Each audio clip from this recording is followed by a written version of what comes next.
प्रिय विद्यार्थियों, सुप्रभात। बेटे आज हम 8th क्लास में हिंदी में चैप्टर नंबर 14 जिसका नाम है मेरे मास्टर साहब, इसे शुरू करेंगे। चैप्टर का नाम है मेरे मास्टर साहब। पाठ का परिचय देखिए। चंद्रगुप्त विद्यालंकार की यह एक प्रसिद्ध कहानी है, यानी इस पाठ के लेखक कौन है? चंद्रगुप्त विद्यालंकार। इसमें अध्यापक और छात्र के बीच के संबंधों का वर्णन किया गया है। इस पाठ में मुख्य वर्णन है बेटे अध्यापक और छात्र के बीच के संबंधों का। कहानीकार बताना चाहता है कि हम चाहे कितने बड़े आदमी क्यों न बन जाएं, हमें अपने अध्यापकों का उपकार कभी नहीं भूलना चाहिए। इस पाठ में हमें शिक्षा ये मिलती है कि चाहे हम कितनी ही बड़ी पदवी पर क्यों न प्रतिष्ठित हो जाएं, लेकिन हमें कभी भी अपने अध्यापकों का उपकार नहीं भूलना चाहिए। क्यों नहीं भूलना चाहिए? क्योंकि ये बड़े आदमी जो हम बने हैं वो अध्यापकों के कारण ही बने हैं। वास्तव में हमारे जीवन को बनाने संवारने वाले वे ही तो होते हैं। हमारे जीवन को बनाते भी अध्यापक हैं और संवारते भी अध्यापक ही हैं। हेडमास्टर बनने के बाद भी लेखक अपने बचपन के प्रति हमेशा प्रेम और आदर का भाव रखता है। लेखक हेडमास्टर बन गए, लेकिन फिर भी इनके मन में अपने बचपन के प्रति हमेशा प्रेम और आदर का भाव रहा। कुछ ऐसी बातें थी इनके बचपन में घटित हुई थी इनके साथ कि वे जब याद करते तो बचपन के प्रति हमेशा इनका प्रेम और आदर बना रहा। तो चलिए बेटी चैप्टर को देखते हैं। चैप्टर में क्या वर्णित है? लेखक कहते हैं कि जीवन के संध्या काल के निकट पहुंचकर भी अपने बचपन की जिन अनेक प्रातःकाल असंबद्ध रूप में देखे गए किसी सुख सोपन के समान मधुर स्मृतियों को मैं कभी कभी दिल की कसक मिटाने के लिए एकांत में घंटों तक बैठकर निरंतर देखा करता हूँ। ध्यान से समझना थोड़ा सा। जीवन के संध्या काल में, तो जीवन का संध्या काल का क्या होता है बेटे? जब प्रौढ़ अवस्था को प्राप्त हो जाता मनुष्य, उसके निकट पहुंचकर भी अपने बचपन की अनेक बातों को याद कर रहे हैं लेखक कि प्रातः काल के असंबंध, यानी कि जिसका किसी कोई संबंध नहीं होता, ऐसे रूप में देखी गई किसी सुख सौपन के समान। यानी कि कई बार क्या होता है बेटे, प्रातः काल आपको सपना दिखाई देता है, वो आपको सुख देता है, शांति देता है, बड़ा अच्छा लगता है वो जब आप उस सपने को याद करते हो। ऐसे मीठे सपने के समान उसमें जो मीठी सी यादें हैं, यादों को, स्मृतियों को, यानी कि यादों को मैं कभी कभी दिल की कसक, दिल में जो कसक है ना किसी भी चीज़ को पाने की, उसको मिटाने के लिए मैं एकांत में घंटों तक बैठकर लगातार देखा करता हूँ। क्या देखते हैं लेखक? अपने बचपन की यादों को याद कर रहे हैं, और जो कैसी हैं? प्रातः काल में जो सपना दिखाई देता है, जो मधुर होता और सुख देता है, ऐसे सपने के समान लेखक कई बार एकांत में बैठता और अपने बचपन की बातों को याद करता। उनमें मेरे मास्टर साहब का एक विशेष स्थान है, और जो बचपन की यादें थी उनमें लेखक के मास्टर साहब का मुख्य स्थान है। आज मैं एक प्रतिष्ठित कॉलेज का प्रिंसिपल हूँ, और आज लेखक एक सुप्रसिद्ध कॉलेज के प्रिंसिपल हैं। मेरी गंजी खोपड़ी की हम बड़ी धाक है, बड़ा रोब है, दबदबा है। किनका? लेखक का। मेरी विद्वत्ता, यानी इनके अंदर जो ज्ञान था और मौलिकता, यानी कि जो स्वभाव में जो गुण थे कि किसके साथ कैसा व्यवहार करना है, इसका इनको बहुत अच्छे से ज्ञान था। इसके कारण मेरे कॉलेज के विद्यार्थी और अध्यापक गर्व करते थे। इसके कारण लेखक के कॉलेज के जो विद्यार्थी थे और इनके जो अध्यापक थे वो काफ़ी गर्व महसूस करते थे। परंतु उन्हें क्या मालूम कि उनके प्रिंसिपल साहब इन दिनों भी कभी कभी सपना देखते हुए अपने बचपन के 2 साथियों का स्मरण करके उनके भय से सिहर उठा करते हैं।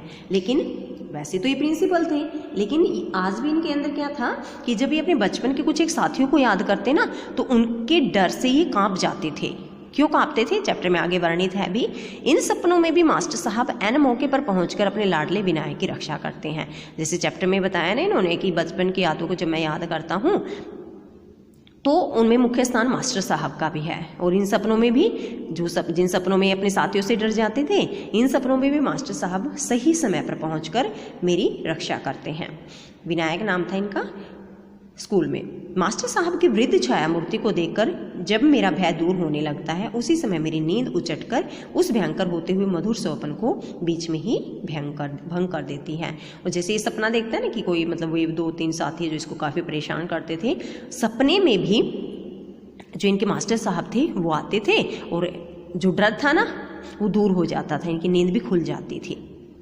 स्कूल की छोटी जमातों में किसी लड़के का खास नाम पड़ जाना सबसे बड़ी आफत है। आपने भी देखा होगा बेटे, स्कूल में जो छोटी कक्षाओं में बच्चे होते हैं ना, उनकी कक्षा के बच्चे ही नाम निकाल देते हैं, खास नाम रख देते हैं, उसके नाम के साथ कुछ अन्य नाम जोड़ देते हैं।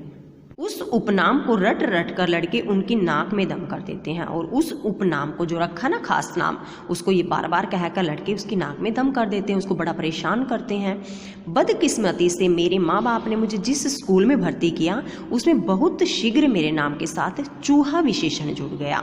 बदकिस्मती यानी कि दुर्भाग्य से मेरे मम्मी पापा ने मुझे जिस स्कूल में भर्ती किया, यानी कि एडमिशन दिलवाया जिस स्कूल में, उसमें बड़ी जल्दी ही मेरे नाम के साथ चूहा नाम जुड़ गया, चूहा विशेषण जुड़ गया।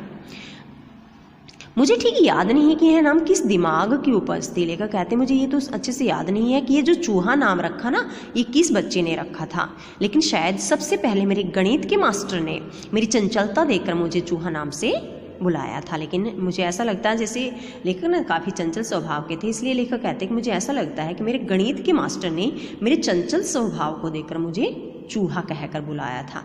परंतु इतना मुझे अच्छी तरह से स्मरण है कि मेरे छोटे कद, तेज चाल और चमकीली आंखों के कारण बहुत शीघ्र स्कूल भर में मेरा नाम विनायक चूहा प्रसिद्ध हो गया।